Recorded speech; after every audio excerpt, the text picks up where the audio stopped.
E aí uma coisa que você manja, então, já que isso é ciência, o que é pseudociência?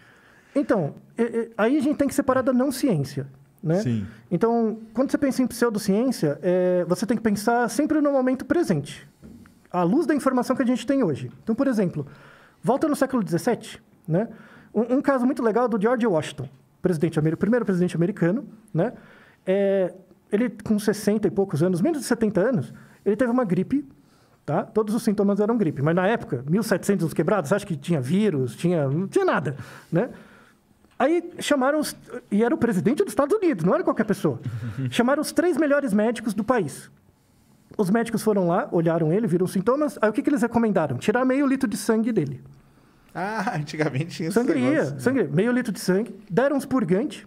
Sim. Ele não melhorou, por que será? Porque é um vírus, né? É gripe, né? Aí resolveram, em 2 dias, tiraram 3 litros de sangue dele. Coitado. Morreu, né? Claro, morreu, né? Secou, ficou seco, parecia um palito seco, né? Morreu. E olha que é o presidente, imagina as outras pessoas. Imagina. Né? Então, naquele período, 1700 e pouco, surgiu um cara que fala, olha, eu vou propor aqui um método que não é tão medieval quanto esse, tal. Não é medieval, na verdade, é um método que você observa seu próprio comportamento, você faz uma anamnese bem feita da pessoa, vê as angústias da pessoa, e em troca, como medicamento, você dá uma aguinha diluída. Né? Naquela época, em contradição a esses tirar métodos... 3 litros de sangue? A homeopatia tinha uma valia. Entendi. Tinha uma valia. Então, ela não era pseudocientífica, era um avanço técnico a partir daquele outro. Né? Você mantinha o cara vivo, né? E tentava ver alguma coisa. Senão o outro, ele vinha, né? Então, matava. Na verdade, o problema é que o método da sangria, na maior parte das vezes, não funcionava. Caraca. Né? Agora, teve que tirar meio litro de sangue de você e te dar água, foi me dar 1 litro dessa água. Exatamente, Não é verdade? claro. Tá? Só que aí o método homeopático cresceu. Chegando no século XX, foi se desenvolvendo tecnologia e outros mecanismos que criaram explicações alternativas melhores que a homeopatia. Aí a homeopatia virou pseudociência. Então, hoje, você tem sociedade de medicina que forma homeopata, é uma degenerescência, é uma vergonha existir isso. Se as universidades hoje fossem no século XVII, tudo bem, né? Tudo bem. Só que hoje a gente já tem evidências que explicam muito melhor o fenômeno do que o fenômeno da homeopatia. Logo, ele é completamente uma pseudociência, baseado simplesmente no efeito placebo. Né? Certo. E aí, o que falta para o médico? Perceber que parte da formação médica vem dessa onda medieval mesmo, né? E que médico não sabe nada de psicologia. Médico estuda sintoma, não estuda comportamento. Uhum. Né? Se o médico estudasse comportamento de verdade, ele perceberia que os fenômenos comportamentais que ele vê ali é muito mais ligado ao efeito placebo do que a qualquer outra explicação da água, da memória da água, que não faz nenhum sentido. Né? Então, é verdade. Assim, existe uma diferença muito grande entre estudar sintoma e comportamento. Sim, claro. Né? Sim, né? Então, por exemplo, eu estudo você está com tosse. Né? Essa tosse pode ser simplesmente um comportamento... Olhando você no contexto, né? Pode ser um comportamento eventual, mas pode ser ligado a um quadro clínico. É um sinal e um sintoma relacionado a uma etiologia médica. Claro. O médico que avalia isso, ele vai colocar essa tosse num contexto. Né? Então, como é que você caracteriza uma doença? Você pega muitas pessoas com sintomas, grupos de sintomas, vai agrupando elas por similaridade, até você encontrar um grupo de sinais e sintomas comuns. Sim. E aí, o mais importante, você tem que encontrar um agente etiológico. O que causou aquilo, né? Que é o bichinho, o vírus, o que quer que seja. Né? Uhum. A partir daí, você fecha uma etiologia e cria uma doença. Então, todas as doenças são inventadas. Na natureza, as doenças não existem. As doenças são resultados de lógicas racionais humanas. São sistematizações. Uhum. Né? São ideias. Tanto é que elas mudam. O diagnóstico muda. Né? Então, você pensar pseudociência leva muito em conta o momento atual. O grau de evidência que a gente tem de alguns fenômenos e a hierarquização das explicações. Tá?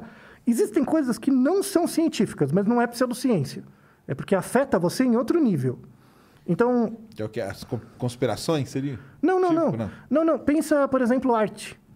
Percepção artística. Tudo bem. Tá, né? Entendi. Então, por exemplo, você olhar um objeto e achar ele bonito, né? Qual que é o mecanismo por trás? Esse mecanismo, né, de pensar a beleza de um objeto ou algo do tipo, né? Simetrias, coisas do tipo, é algo que não tem certo e errado. É simplesmente aquilo. Né? Então, quando na arte, assim, não tem nada científico? Tem. Não, né? O que tem são os métodos. Sim. Os métodos científicos. Mas, às vezes, você quer descrever o senso de belo. Ah, tá. das pessoas. Mas o senso de belo não tem um certo, não tem um ideal. É simplesmente o que é. Né? Mas aí eu posso usar muitos métodos científicos para elaborar isso fisiologicamente, por aí vai. Né? Então você tem... A psicologia, por exemplo, ela é uma área muito complicada porque ela precisa de métodos interdisciplinares muito sólidos. Né? Um psicólogo tem que saber fazer uma boa entrevista, tem que saber aplicar um teste, tem que saber para que serve o teste, tem que saber psicometria. Eu acho que a área que... Eu gostei de ter feito psicologia porque ela usou muito de mim, assim, ela me puxa muito. Então, se você é alguém que se acha de humanas, você não é um bom psicólogo. Se você é alguém que se acha de biológica, você não é um bom psicólogo. E de exatas também, você tem que juntar. Né? Então, dentro da formação em psicologia, você tem uma área que é a psicometria. Né? Psicometria, por exemplo, como é que eu crio um teste? Como é que eu crio um teste para medir um atributo interno de você? É um pouco difícil, né? Pensa em inteligência, pensa em satisfação. Como é que eu meço esse atributo? Né? Isso vem de estudos do século XIX. Né? E como é que eu crio? Né? Isso não é ensinado direito nas faculdades de psicologia. Você aprende a aplicar o teste, mas você não aprende o porquê. Por que foi criado daquele jeito. Entendi. Isso. Você já deve ter feito vários desses testes. Lembra de um teste que você tem que ficar fazendo risquinhos? Já. No papel rapidinho? Né? Esse é um teste de personalidade. Aí o mecanismo é, da onde que fazer um tracinho tem a ver com o jeito como eu sou? Tem uma teoria. Só que é ensinado na faculdade? Não. O cara aprende a aplicar e corrigir, mas não sabe a teoria por trás. Aí vira místico. É igual eu olhar você... Tipo, se eu não te explicar nada, eu pedi para você escrever tracinho e olhar seu futuro pela borra do arroz, do feijão, do café, é a mesma coisa. Né? É a mesma coisa. Mas a pseudociência a gente pode falar que ela não tem o método, né? Então, ela até possui um método interno, Sim. Mas esse método o mecanismo já foi refutado por outras evidências melhores. Falhou, né? Falha sistematicamente. Isso. Assim, a homeopatia é uma pseudociência clara, que dentro da medicina é fácil pegar. Na psicologia também, você pega a constelação familiar, né? Não sei se você já ouviu falar disso. Já ouvi, que no direito usam muito. Tem muito professor de graduação que fica ensinando psicologia familiar, tem que rasgar o diploma, a pessoa que faz isso. Tá? Tudo bem que não vale muito diploma de psicologia hoje em dia, né? Mas tinha que rasgar, tá? Porque a constelação familiar ela é muito interessante, porque ela usa uma técnica que... Constelação familiar, os caras vêm de curso, ficam milionários, cara. Isso aí. Mas o problema não é ficar milionário. O problema são as explicações que você dá. Entendi. Por exemplo, você ter abortado uma criança, porque isso tem a ver com uma culpa sua do passado, de uma vida pregressa, isso é uma asneira. É uma asneira, isso é doideira, sabe? Né? Tem vários exemplos disso, e de pessoas que têm a sua psique realmente comprometida por causa desse tipo de prática. E aí tem uma questão interessante, por exemplo, a constelação familiar é só um exemplo. Não sei se você já viu uma, né? Imagina uma arquibancada com umas 20 pessoas, né? E aí você, tipo, tem o mediador e tem a pessoa que vai fazer a constelação, né? E aí essa pessoa já teve uma conversa antes, que você contava uma história, um contexto, né? Familiar, alguma coisa do tipo. E aí você seleciona pessoas dessa arquibancada, que em geral são pessoas que você nem conhece, para representar os personagens da sua história. Então, seu pai, sua mãe, enfim, né? E aí tem uma encenação, tem uma espécie de encenação, tá? E aí, essa encenação, esse método, é usado em outras práticas psicológicas que têm evidência, tá? Esse método, por exemplo, de você ver uma encenação sobre uma cena que te representa, ela te reposiciona mesmo. Ah, claro. Né? Então, em vez de você ser o alvo, você está vendo o que está acontecendo. Exato. Te dá insights. É muito legal, né? Assim, o problema não é a técnica. O problema é a explicação da técnica. Entendi. Então, no meio do negócio, alguém caiu. Aí o que eles falam? Depende, mas aí ele fala, tal pessoa, seu bisavô morreu porque matou sei lá quem, porque... Nossa. E o problema é que você coloca uma justificativa que você não consegue falsear. Que é, por exemplo, são energias dos seus antepassados que estão afetando a relação das pessoas. Entendi. Porra, vai se catar, velho. Sabe, não dá, velho. Não, é vergonhoso. É vergonhoso você ter gente formada em psicologia que faz isso. E aquele da forma do corpo lá? É tudo a mesma coisa. É tudo a mesma coisa. Então, assim, muitas práticas, né, são pseudocientíficas não por causa da técnica, mas por causa da explicação da técnica. Sim. Né? O melhor exemplo atual é a constelação familiar. Tem um outro exemplo curioso também, que é a hipnose. Né? Hipnose. Hipnose é o contrário. Então, assim, eu vou te dar uma analogia que fica fácil de entender. Por que, por exemplo, hipnoterapia? Isso não existe. Não faz nenhum sentido. Hipnoterapia. Hipnose não é uma terapia, hipnose é uma técnica. Tá? Vou te dar um exemplo. Você sabe o que é um estetoscópio? Sim. Que o médico usa. Sim, né? O estetoscópio. Se eu te der um estetoscópio agora, você vai saber usar. Você coloca aqui, né? Você põe lá, tal, né? Você ouve uns barulhinhos, né? Alguma coisa, faz uma brincadeira, tá? A hipnose é como se fosse um estetoscópio.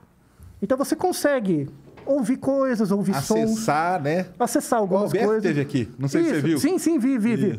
Então, a hipnose te ajuda a acessar algumas coisas, né? Só que o problema é esse. Assim, se eu coloco um estetoscópio no seu coração e eu não sei ler uma sistolia extraventricular, por exemplo, uma sístole extraventricular, para que eu estou usando o raio do negócio? Entendi. Então, o grande problema, assim, hipnose é uma técnica. Se você é formado em psicologia e tem uma formação em psicologia clínica, mesmo que você tenha formação em hipnose, muito raramente você vai usar. Muito raramente. Para uma ou outra coisa, a maior parte da terapia é o lero, sabe? Certo. É a conversa, né? Você usar a hipnose como uma terapia em si, é como se eu criasse a terapia que eu falei agora, me fugiu o nome. A terapia do estetoscópio. Entendeu? Ou seja, eu estou reduzindo você aos sons que você produz por um instrumento que eu não sei nem avaliar. Entendi. Né? Assim, Aí essa galera da hipnose, que eu até falei com ele, né? Que anda ali numa linha muito, né? Você pula para um lado para o outro, né? Porque assim, como você falou, tem algumas coisas que o pessoal usa, né? Mas é uma linha muito, né? Então, o problema é a formação. Entendi. Então, por exemplo, você é formado em qualquer outra coisa e usa hipnose, você é mal formado, é pseudocientífico. Sabe? Eu até falei para ele, depois falei até pro Metaforando também, do lance que eu tenho passado negro, né? Que eu era ufólogo. E na década de 90 tinha uma moda que era fazer hipnose regressiva. Ah, sim, claro. Porque aí, assim, se a pessoa foi abduzida, ela vai te falar exatamente, cara, que ela foi. E eu cheguei a acompanhar alguns e o que até contei para eles, né? Não sei se você viu, acabou acessando traumas, entendeu? Que a pessoa teve. Então, por exemplo, uma pessoa ela foi abusada sexualmente, só que o abusador falou para ela, não, você acabou de ter um contato alienígena, entendeu? Normalmente a pessoa era muito pequena e ela ficava com aquilo na cabeça.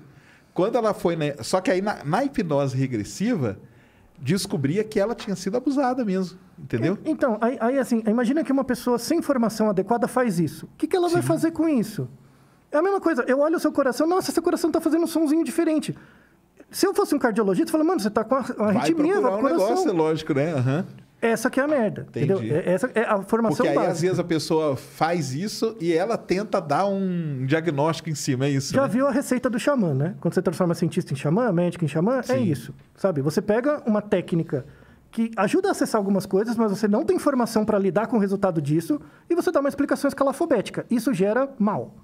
Sabe? E a psicologia como lida com o cérebro, né, humano, né, cara? Que é um negócio complicado, né? Que todo mundo quer saber, né? Tipo, ela abre um leque para muita coisa entrar ali, né, cara? Sim. E aí, se o cara sabe falar, ele enrola a pessoa, né? Muito. Porque então, aí, cara, foi um antepassado seu. Você não teve um bisavô que morreu? Puta, pior que eu tive, cara. E aí? Pronto. E você colocou aquilo na cabeça dela, cara, você nunca mais vai tirar. E como é que você vai falsear isso? Né? Então, sempre me perguntam isso. Já me perguntaram isso algumas vezes. Você acredita em assombração? Né? Me perguntaram. Aí eu sempre respondo a mesma coisa.